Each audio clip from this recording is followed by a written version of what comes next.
friends, it's Becca and welcome back to my channel. In this video, I'm going to show you how I created this super epic Avengers mural. It is huge and I'm going to show you how I did it step by step. And you can use these same mural techniques for any large scale mural as well. So make sure you stay tuned towards the end of the video so you can see how amazing it came out. For step number one, make sure you have a design and that you measure the wall. That's really important. So a little trick that I like to do is I like to take a picture of the wall first and then on Photoshop, then create the design using the picture. So that helps me know kind of the proportions of the design, and of course measuring is very important. Then step number two. So we're gonna go ahead and divide up the wall. Now you see in this design, I divided up into 4 parts, and this is just a great technique to use just to able to kind of focus on each section while you're painting. And of course, you find the middle, and that's how you're able to kind of divide it up. Now do keep in mind, you're going to have to do this twice before you paint the background color and then after you paint the background color. But this is going to help you out tremendously when painting. So step number 3 is blocking the colors. Now you always want to start off with blocking the background color first. So if you look at the design, you have collapsing rocks, right? Broken rocks. So I'm gonna block it first with a medium gray, and then later on the details we'll do a lighter and a dark gray. And also the sky in the middle, we put a base blue too. So make sure you block the colors. Again, starting from the background and then later on to the foreground. Make sure you have really good materials. Paint, of course, is number 1. Now, I love using Sherwin paint. In my opinion, it's the best paint to use by far, whether interior or exterior, especially exterior projects, outdoor projects. You don't need to put many coats on it, and the vibrancy of the colors lasts much longer. I'm talking about years. So it's really good, and that's what I highly recommend. What I like to use is the resilience line or the emerald line.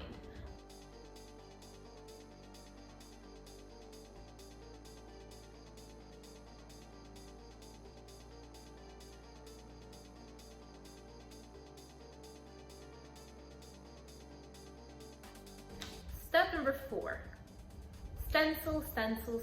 So what do I mean by that? Whenever you're doing a super large scale mural, there's different techniques where you could, draw out. For example, this case is superheroes, right?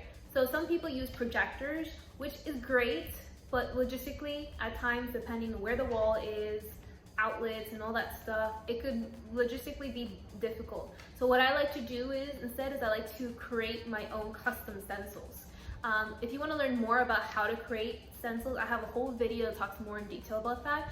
Just make sure that you click the link right up here and I can go more in detail about that.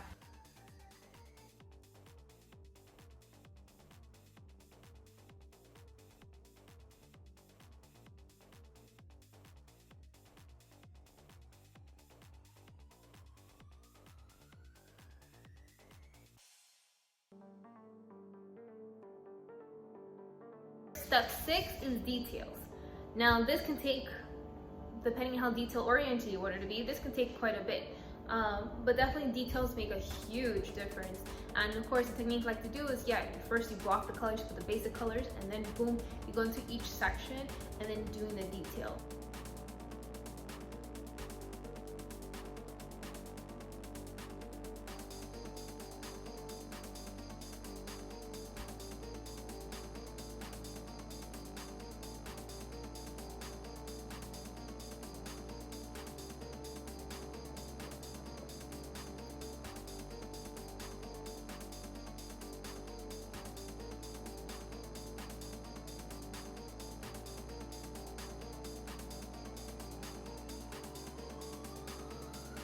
This wall is huge. It's almost 20 feet high.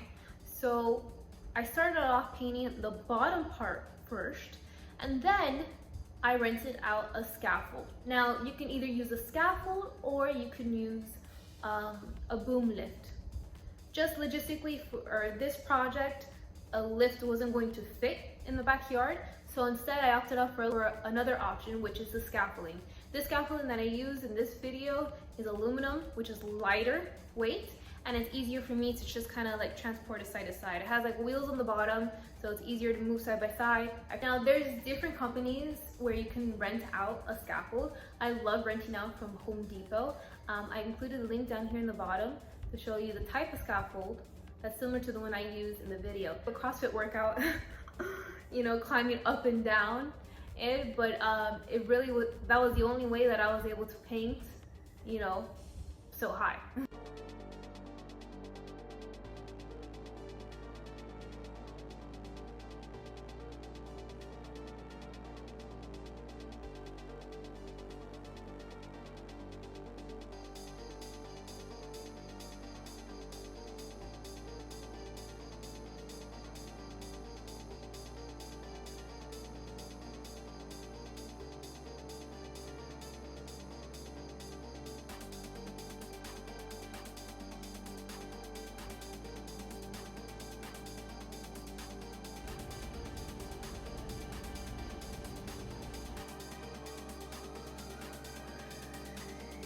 And the great thing about Sherwin paint is that I don't need to put a clear coating over the mural so it will last longer. The paint is so good and it's a little pricey, I'm not gonna lie, but it's definitely worth it because it definitely helps take out multiple steps. And then just the vibrancy, everything, it just makes a huge difference, and you can feel it when you're painting as well.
Thank you so much for watching this video.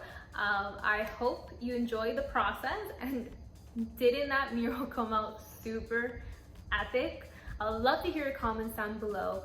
Make sure to subscribe so you can see more DIY videos and other videos that I have coming up. Make sure also to follow me on Instagram, where I post stories of the process of each project, which is really cool. And if you have any questions, either comment down below or DM me on Instagram. If you're interested in having a super epic mural at your business or home, make sure you check out my website here down below, and I'll see you in the next video.